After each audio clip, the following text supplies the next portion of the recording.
Bom dia, senhores, bom dia, senhoritas. Espero que estejam todos bem. Hoje vamos iniciar uma segunda parte da matéria do romantismo, que é a prosa. Nós já falamos a respeito da poesia e hoje na prosa nós vamos destacar alguns autores.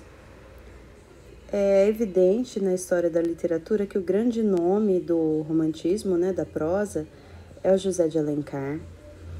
Ele faz toda uma pesquisa de linguagem e procura abarcar o Brasil todo, todas as classes sociais, todos os aspectos da sociedade da sua época, quando ele escreve as suas obras. A gente costuma dividir a obra do José de Alencar em 4 segmentos. Então, o primeiro é o romance indianista. Nesse romance, ele vai falar muito a respeito da figura do índio e vai mostrar o indígena com toda a sua tradição, a sua cultura, a linguagem. Então, o José de Alencar faz uma pesquisa intensa, a respeito do idioma indígena e utiliza isso nas suas obras. Entre as obras indianistas do Alencar, a gente destaca 3, uma trilogia bastante conhecida. Ele traz para nós o Ubirajara, que mostra a história do indígena antes do contato com o homem branco. Então, ele vai falar para nós da história de Jaguaré, que é um índio jovem à procura de um nome de guerra. E durante essa procura, ele acaba encontrando uma jovem, se apaixona por ela. E, embora ele já fosse noivo, ele se apaixona por uma outra jovem no meio da mata e vai até a sua tribo para disputar a mão dela. Estava vendo a disputa na tribo para ver quem seria o guerreiro mais valoroso, que teria direito à mão da jovem.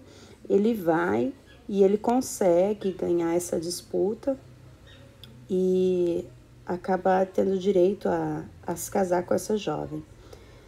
No entanto, ocorre uma guerra entre uma terceira tribo, indígena, e a tribo dessa moça com quem ele vai se casar, e ele assume, em virtude da morte do chefe da tribo dela, ele assume a liderança da tribo.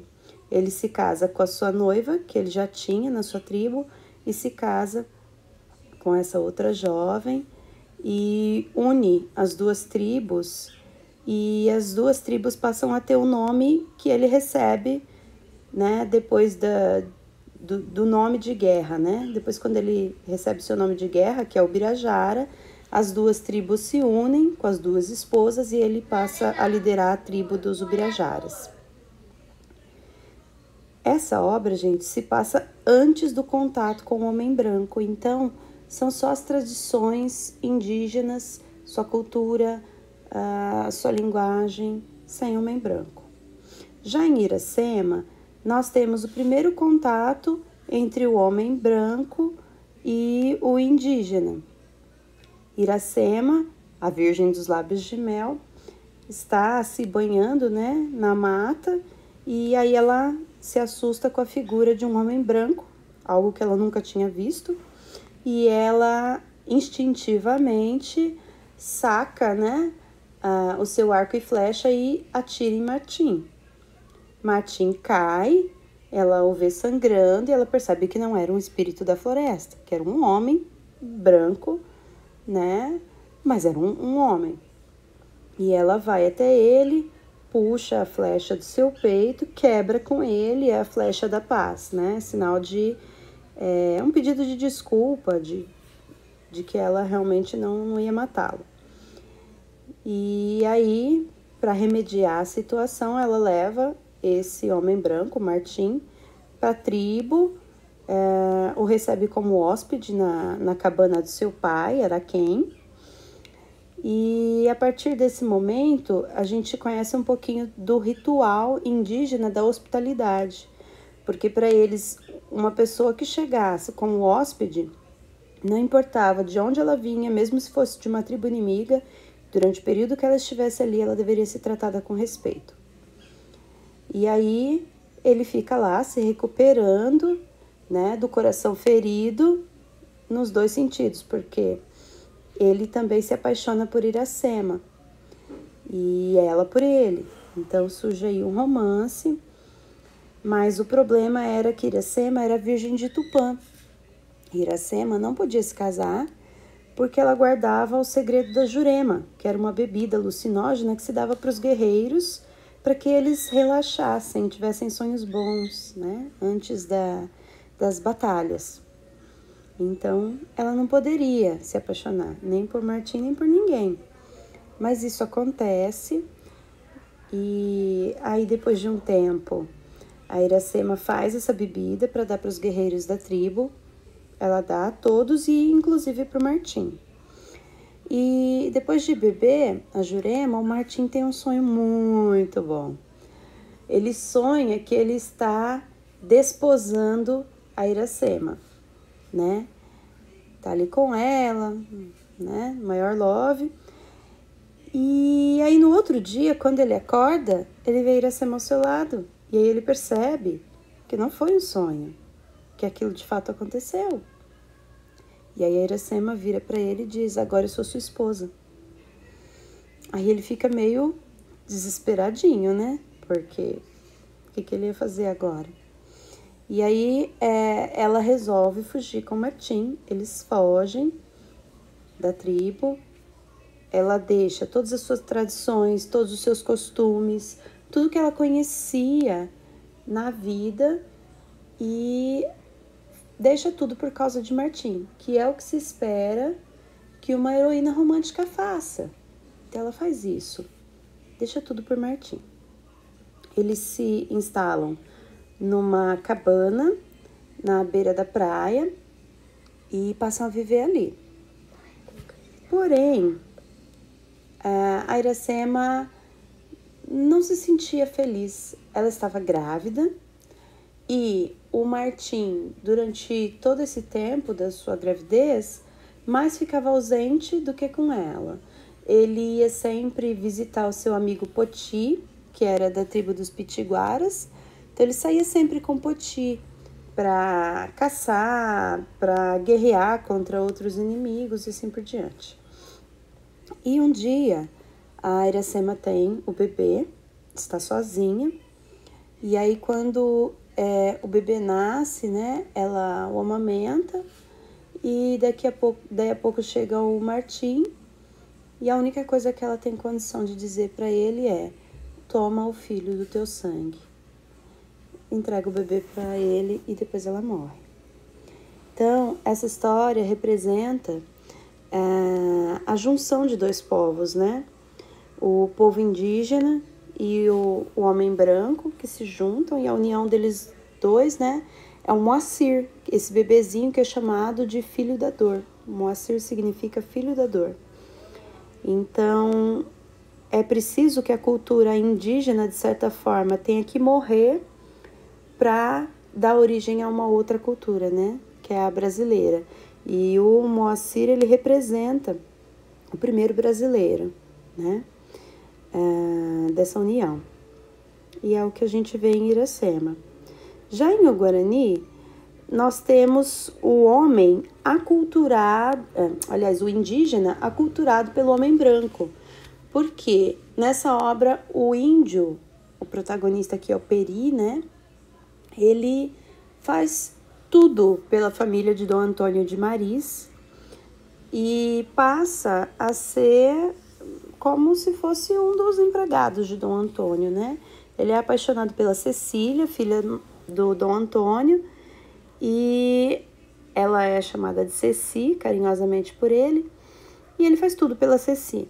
Um dia, inclusive, ela disse que queria muito ver uma onça de perto. E aí o Peri, para vocês terem ideia, ele vai e pega uma onça à unha e traz para Iracema. Para Iracema não, para Cecília. Ele traz para Cecília. E aí a mãe dela, Dona Laureana, fica louca, né? Diz que aquele indígena é uma ameaça no meio da família deles, tal, fica muito brava. Mas a Cecília gosta muito do Peri acha ele um bom amigo. No entanto, Peri é apaixonado pela Cecília, mas não é privilégio só dele. Ela é prometida em casamento a Dom Álvaro, que é um dos ajudantes, né, do Dom Antônio, mas ela não gosta do Dom Álvaro também, né? Ela sabe que a irmã dela, a Isabel, é apaixonada pelo Dom Álvaro, então ela não dá muita bola pro Álvaro, não. E também havia um outro apaixonado pela Cecília, que era o Loredano, um ex-padre, né, que passa a servir o Dom Antônio de Mariz e que depois vai se mostrar um vilão. Então, todo mundo apaixonado pela Ceci. Mas, nessas indas e vindas, o irmão da Cecília, Dom Diogo, acaba saindo para caçar e no meio da caçada ele, sem querer, atinge uma índia aimoré e ela morre. Então, essa tribo dos aimorés decide atacar a fortaleza de Dom Antônio de Mariz, querendo vingança. Numa ocasião, eles tentam matar Cecília quando ela está se banhando no rio. Peri a salva. E depois disso, é uma sucessão de problemas, né? Para que nada de pior aconteça, quando os aimorés cercam a fortaleza de Dom Antônio, o pai dela pede para Peri que salve a sua filha. Ele disse que só ele poderia salvar a filha dele. Só que ele não poderia entregar sua filha na mão de um homem que não fosse cristão.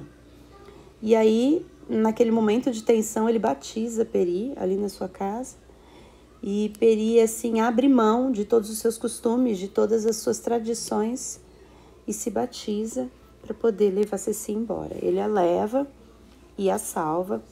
E quando eles estão já a uma certa distância, ele ouve a explosão, porque Dom Antônio de Mariz havia colocado um barril de pólvora, né, junto à porta do quarto onde eles estavam. E aí, quando os aimorés, eles invadem o quarto, ele explode o barril e a família toda acaba morrendo. Sobram Peri e Ceci. E depois de uma forte chuva, quase um dilúvio, ele conta para ela uma lenda indígena de repovoação, né? A lenda de Tatuapé. Então, parte-se do pressuposto de que quando a palmeira em cima da qual eles estão some no horizonte, tem-se a impressão de que aquela história é uma previsão do que aconteceria, né? Que provavelmente eles continuariam a vida juntos, como na lenda do Tatuapé. É o que se subentende, certo? Então, são os 3 principais romances indianistas do José de Alencar. Mas José de Alencar também se destaca muito com os romances urbanos. Ele tem, entre eles, Senhora e Lucila, que são considerados a fase adulta do Alencar. Por quê? Porque eles vão tratar de temas socialmente difíceis para a época. Nós estamos falando lá do século XIX, né? E imaginem só, falar naquela época sobre o casamento por dinheiro, que é o tema de Senhora, e também a respeito da prostituição, que é um tema polêmico até hoje. E ele aborda isso naquele período, né? Então, ele vai falar em Senhora sobre a tumultuada relação entre Aurélia e Fernando Seixas, porque eles são noivos quando jovens, ambos são pobres, e Fernando Seixas, embora pobre, vivia entre as pessoas da alta sociedade, sempre muito bem vestido, né? Então ele vivia entre essas pessoas. Ele era noivo da Aurélia porque ele gostou dela e ela gostou dele e eles se unem. Mas numa dessas voltinhas que ele dava na alta sociedade, o pai da Adelaide Amaral, que tinha bastante dinheiro, oferece para ele um dote bem gordo para que ele possa se casar com a Adelaide Amaral. Então, Fernando Seixas abandona a Aurélia para ficar com a Adelaide Amaral. E aí, através de um flashback, nós ficamos sabendo que A Aurélia, aquela jovem linda, inteligente, mas pobre, tinha um avô e que esse avô era muito rico. Quando jovem, o seu pai se une à sua mãe e rompe o relacionamento que tinha com o pai dele, porque o avô da Aurélia não aceitava o fato de o pai se casar com uma moça pobre. Então ele abandona o pai, o dinheiro e tudo que tinha para viver com a mãe da Aurélia. Só que esse avô, ele não tinha mais nenhum herdeiro. O pai da Aurélia já tinha morrido, a mãe da Aurélia morre também, e aí o único herdeiro que ele tinha era a própria Aurélia. Então ele deixa tudo que ele tinha para a Aurélia, e nesse meio tempo, enquanto o Fernando Seixas estava lá, noivinho da Adelaide, a Aurélia fica agora jovem, linda, inteligente e rica, riquíssima, gente. Ela fica rica. E aí ela passa a frequentar a alta sociedade, né? Passa a ser admirada nos bailes, pela sua beleza, pela sua inteligência, porque ela era totalmente diferente das outras jovens. Ela não era o tipo de jovem que só sorria e se contentava com tudo que estava acontecendo. Ela conversava com os homens de igual para igual. E por isso, ela passa a ser bastante, assim, aclamada, né, na sociedade. Bom, com isso, ela bola um plano. Ela tinha um tutor que era o Lemos, que não era muito conhecido das pessoas. E ela disse para o Lemos que ele deveria ir até o Fernando Seixas e fazer para ele uma proposta. Lemos diz a Fernando Seixas o seguinte: olha, tem uma mulher que quer se casar com você, mas você só vai conhecê-la no dia do casamento. Ela tá te oferecendo um bom dote. Um dote, assim, gordo, muito gordo, obeso mórbido, aquele dote, assim, sabe? Irrecusável. Mas você só vai conhecê-la no dia do casamento. E aí, Fernando Seixas, que sempre gostou de um dinheirinho, embora fosse pobre, pensa e faz o quê? Abandona Adelaide Amaral para ficar com essa noiva desconhecida, né? Que podia ser velha, feia, desdentada, mas enfim, não importa. Ele abandona a Adelaide para ficar com essa noiva misteriosa. No dia do casamento, ele encontra a Aurélia e aí com aquela cara de paisagem fala: Aurélia, é você! Puxa, que bom que você fez isso, eu sempre te amei. Né? Aí ela sorri, também faz uma cara de paisagem, eles, né, se casam ali, oficializam o relacionamento e depois ele vai, né, para a alcova junto com ela e chegando ali, a Aurélia fala para ele: você é só mais um traste inútil, como todos esses móveis, essas coisas que uma mulher casada e de boa condição na sociedade tem que ter para poder cuidar de si mesma. Eu casei com você porque eu precisava disso para cuidar do meu dinheiro, das minhas próprias coisas. Mas o fato é que nosso casamento é só de fachada. Eu não quero nada com você. É o que ela diz, entre outras coisas, para ele, né? E aí, dentro do quarto dela, como se fosse um quarto de suíte, havia um outro quartinho. E era nesse outro quartinho, que ninguém conseguia ver do lado de fora, né? Que o Fernando dormia, não na cama principal, naquela alcova maravilhosa que ela tinha. Então, eles passam a viver esse casamento de fachada. E embora se amem, porque na verdade o Fernando Seixas sempre gostou dela, mas o dinheiro falou mais alto, né? E ela nunca esqueceu o Fernando Seixas. Mas eles passam a viver um casamento conturbado. Por bastante tempo eles se espetam, né? Ela joga sempre na cara dele essas coisas. E aí o Fernando, que tinha gasto só uma pequena parte desse dote para dar para a irmã dele, para que a irmã dele também pudesse se casar com alguém, ele faz um negócio de minas, né? Ele resolve investir em umas minas e se sai bem nesses negócios. E ele consegue reaver a parte do dinheiro que ele havia dado para a irmã, né? E aí, ele, depois de um bom tempo nesse casamento difícil, ele chega para Aurélia e fala para ela, olha, Aurélia, eu quero comprar de volta a minha liberdade.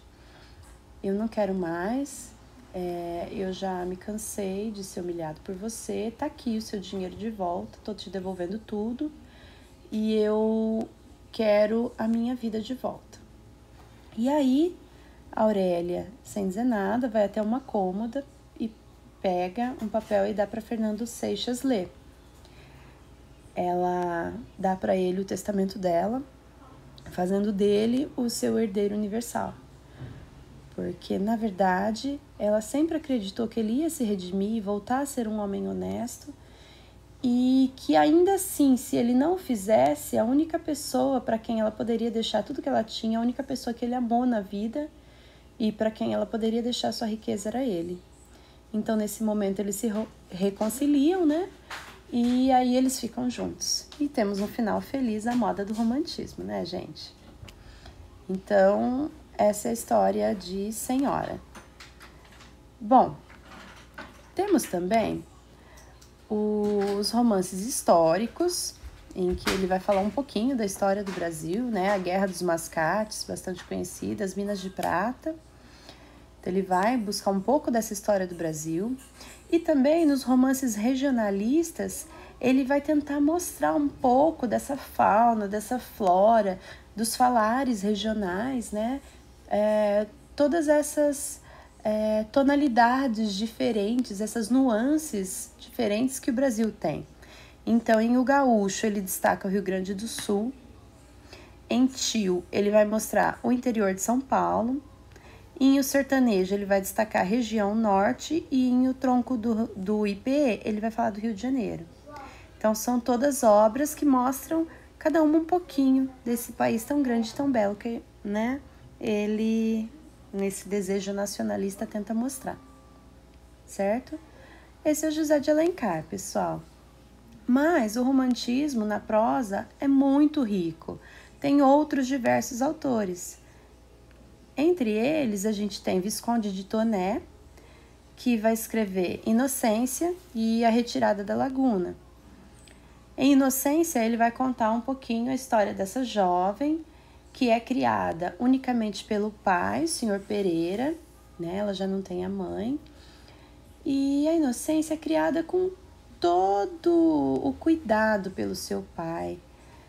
Ela é tida como assim o tesouro do pai dela.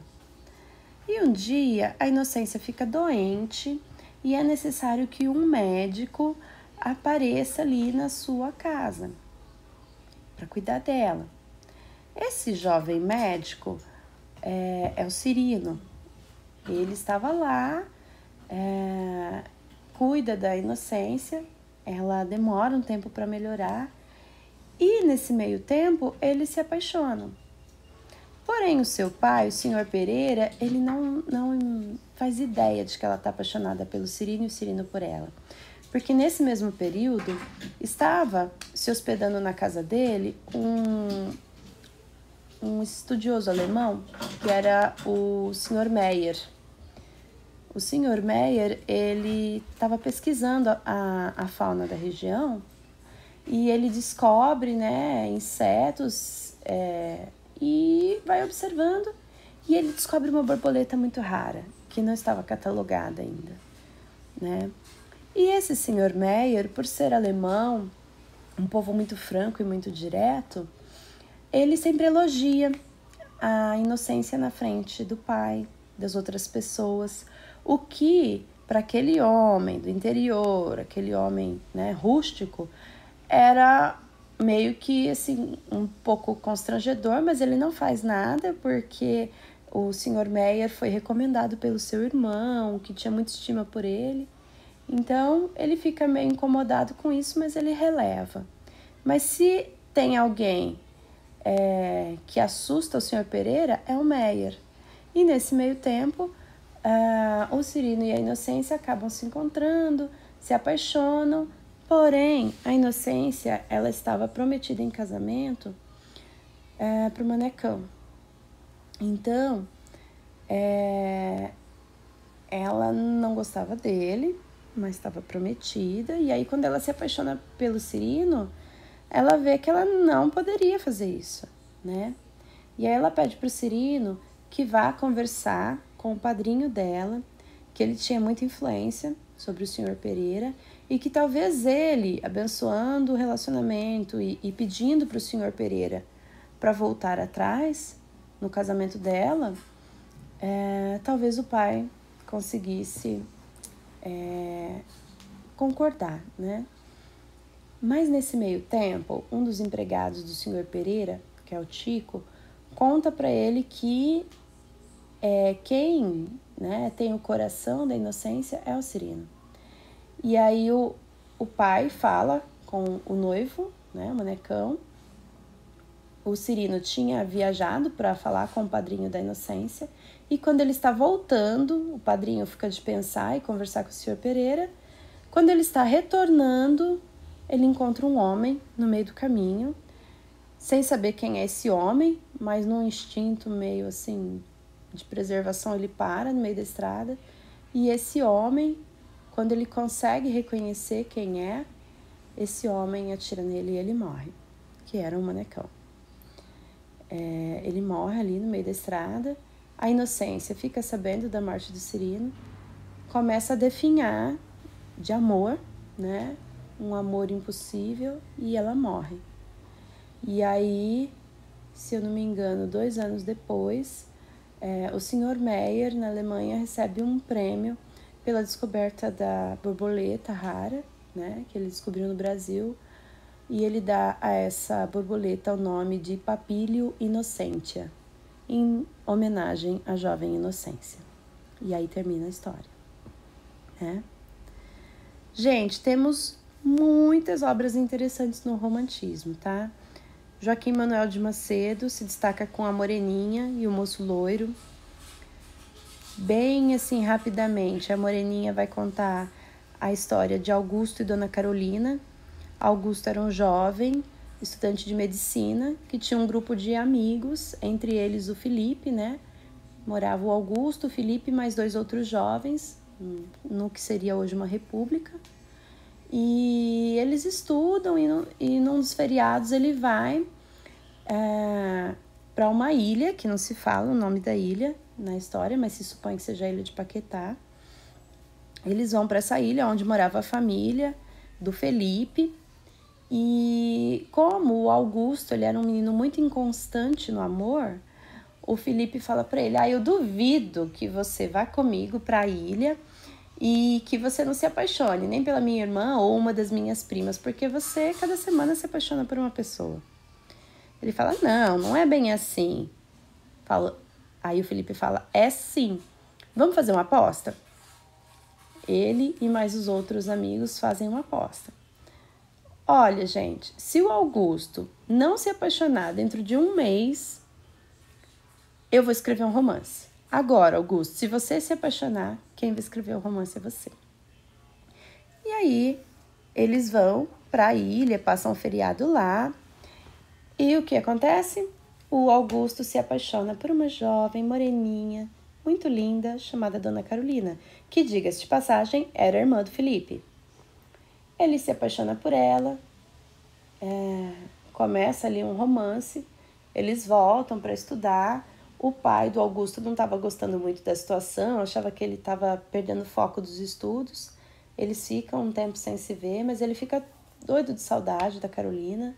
E aí, no próximo feriado, eles voltam, se reencontram e ele decide se declarar para ela. Só que havia um problema. Em uma outra ocasião, ele tinha contado para a avó da Carolina que ele era inconstante no amor, porque quando ele era criança, ele e a família passaram as férias numa praia, ele encontrou uma menina, gostou muito dela e prometeu que ia se casar com ela. Inclusive, um senhor a quem eles ajudaram, que estava doente, deu uma esmeralda para ele e um breve para ela, né? E aí a dona Carolina fica sabendo dessa história. E aí quando ele a pede em casamento, ele fala para ela: não, como é que eu vou casar com você se você já prometeu que ia casar com aquela moça, aquela jovenzinha da sua infância? A gente tem que ser fiel ao nosso primeiro amor. Ou então você tem que pedir para aquela moça que ela te livre do compromisso. Aí ele fala: mas como? Eu nunca mais a vi, eu nem sei o nome dela, nós éramos crianças. A única coisa, né, que a gente tem é a esmeralda que ela deve ter e o breve, né? E daí ele pega e, chorando aos pés dela, ela fala: bom, eu tenho aqui uma coisa que eu posso te dar, que dizem que nos permite fazer um desejo. E aí ela pega o breve, que era dele e que ele deu para ela quando ele era pequeno, e dá para ele o breve e fala para ele, olha, isso te permite fazer um pedido. E aí quando ele vê o breve, ele reconhece que era o breve que o homem, né, deu para eles na praia, que ele deu para a menina. E ele fica então sabendo que a menina, a jovem, o seu primeiro amor, a quem ele declarou amor eterno, com quem ele disse que ia se casar no futuro, era a própria Carolina. E aí os dois ali, né, chorando, chega a avó, chega todo mundo e pergunta, né, o que está acontecendo? E aí ele diz: vó, é uma longa história, nós éramos conhecidos antigos. E aí eles marcam o casamento. E aí 1 mês depois, né, já com o casamento em vias de fato, né, o Felipe fala: olha, deixa eu só te falar uma coisa, você tá me devendo um romance. Aí ele vira pro Felipe e fala assim: não, Felipe, não tô devendo não, eu já escrevi. Já escreveu? Ele, e como chama? A Moreninha. Ele já tinha escrito o romance contando a história de amor dele da Carolina, né? Que é a história que nós lemos, certo? Então, essa é a Moreninha do Joaquim Manuel de Macedo. E aí, finalizando, a gente tem o Manuel Antônio de Almeida, que vai escrever Memórias de um Sargento de Milícias, usando alguns recursos muito interessantes, recursos que depois foram ampliados por Machado de Assis, né? Um dos recursos que ele usa na história é conversar com o leitor, uma coisa que depois se desenvolve melhor no Machado. Machado de Assis foi pupilo, né, na gráfica onde trabalhava o Manuel Antônio de Almeida. Então, o Manuel Antônio de Almeida já traz algumas características literárias muito interessantes. Infelizmente, ele só deixou essa obra para nós, né? Mas em Memórias do Sargento de Milícias, a gente vai ter a história de vida do Leonardinho Pataca, filho do Leonardo Pataca, que é um oficial de justiça, que na época eles chamavam de Meirinho, né? Esse Meirinho vem de Portugal para cá, para o Brasil, e encontra no navio uma senhora, né? A Maria, e ele, nessa viagem, que era muito longa, né, na época, gente, viajar de navio, atravessar o oceano era muito demorado. Então, nessa vinda de lá para cá, o Leonardo Pataca namora, né, se apaixona por essa mulher, a Maria, e eles, quando chegam aqui, vão morar juntos. E essa mulher, a Maria, já estava grávida. Então, a Maria da Hortaliça, como ela era conhecida, né, dá à luz o Leonardinho, que era filho dos dois. Porém, o Leonardo Pataca chega um dia em casa e ouve uns barulhos estranhos e tem a impressão de que alguém pulou pela janela. E aí ele percebe que a Maria o estava traindo, bate nela e ela vai embora, deixando para trás o Leonardo Pataca e o filho, o Leonardinho, que fica à mercê do pai. O pai, já bravo com a Maria, bravo com toda a situação, vê que o menino tinha rasgado os seus processos. e aí ele pega e dá um grande pontapé, literalmente, na poupança do menino. E aí ele sai chorando para casa do seu padrinho, que morava em frente, que era o barbeiro. E esse menino passa a ser cuidado, né, pelo padrinho, o barbeiro. Era um menino encapetado, um menino que só fazia arte, mas o barbeiro, que era um homem que nunca teve, assim, uma família, não teve grandes afeições na vida, se apaixona pelo jovenzinho, pelo Leonardinho, e passava a mão na cabeça dele para todas as artes que ele fazia, achando tudo muito engraçadinho. Bom, ele cresce e, como diz o narrador, se torna um vadio. Vadio mestre, vadio tipo, né? Ele não fazia nada da vida. Na escola ele só aprontava. O padrinho tenta fazer dele padre, mas ele não tinha nenhuma vocação. A única coisa que ele fazia era a arte, né? Na igreja. Inclusive, um dia ele pega e arma pro sacristão, porque o sacristão tinha uma amante, que era uma cigana, e ele arma para o Major Vidigal, que era o delegado da época, pegar o sacristão junto com a cigana, e aí ele é pego de ceroulas, e é uma situação muito engraçada, assim. Então, o Leonardinho, ele só apronta. Ele é o que a gente chama de anti-herói. Porque geralmente o herói, pessoal, é aquele que se destaca por suas qualidades positivas, é aquele que é mais nobre, mais corajoso, mais esperto, mais inteligente do que os outros. O anti-herói não, ele se destaca justamente por ser menos do que os outros, né? Mas ele é o nosso protagonista. E diga-se de passagem, a gente se apaixona por ele, né? Com todas as traquinagens que ele faz. E aí, por ser tão malandro, numa das vezes que ele é pego pelo Major Vidigal, o Major Vidigal o prende e diz que ele só vai sair se ele se tornar um granadeiro. Granadeiro é como se fosse um guarda municipal hoje, tá? Na época, ele se torna granadeiro porque o Major Vidigal pensa que nada melhor que um malandro para pegar os malandros. Então, o Major Vidigal pega e faz com que o Leonardinho indique para ele os lugares onde fica a rapaziada, né? Que não gosta muito de pegar no batente. Bom, aí, mesmo se tornando granadeiro, ele continua fazendo as suas artes, né? As suas peripécias. Em uma delas, ele apronta com o próprio Major Vidigal e aí vai preso de novo.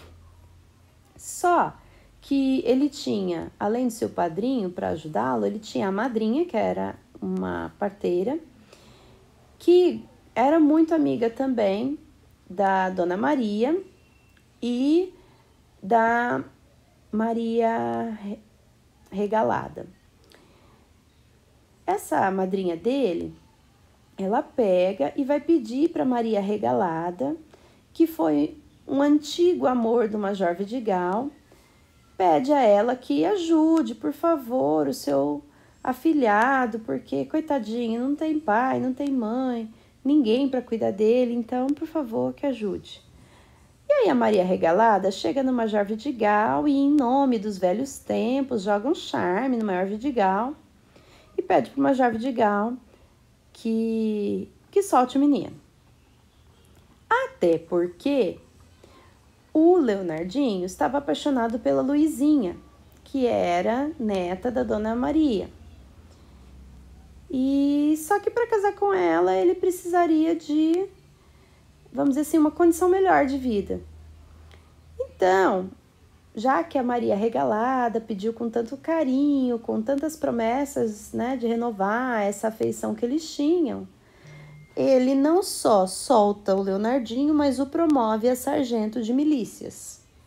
E aí, esse nosso anti-herói, mais uma vez, sem mérito, consegue se safar, ser promovido e casar com a Luizinha, que é o que a gente vê no capítulo final do romance, certo? Esse é o Memórias de Sargento de Milícias, do Manuel Antônio de Almeida. Pessoal, nós temos várias outras obras muito interessantes, mas não tem como falar sobre todas elas, né? Nós temos também o Cabeleira, do Franklin Távora, cujo protagonista é não só um anti-herói, né? Ele é um vilão, ele é um assassino, tudo.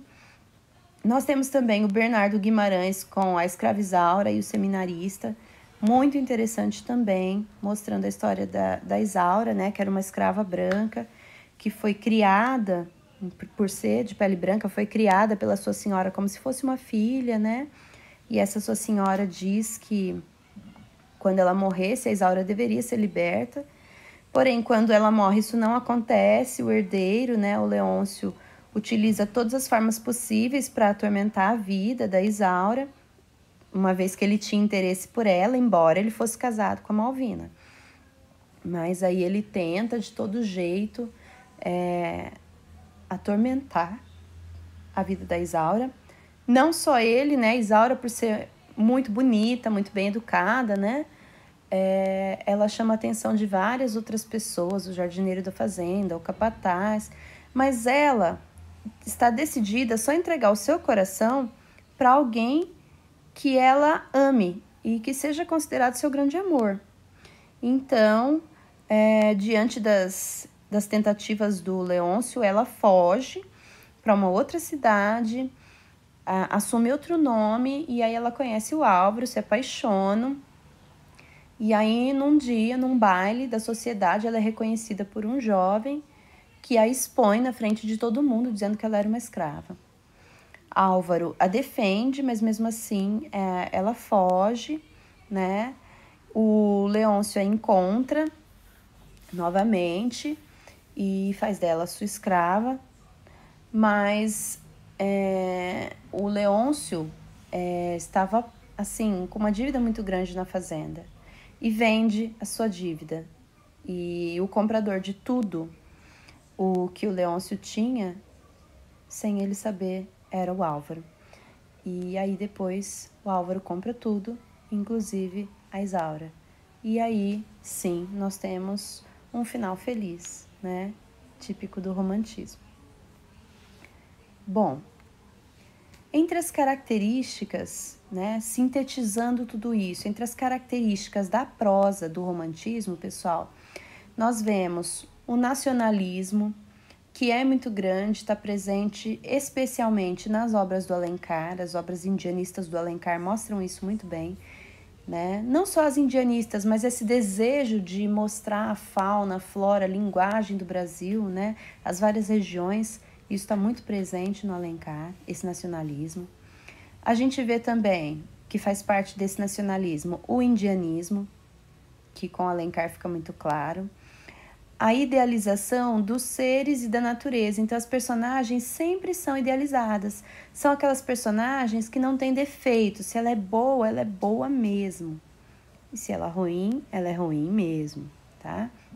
Então, esses heróis, eles são perfeitos. Eles fazem tudo por amor. Eles fazem tudo o que um herói deveria fazer.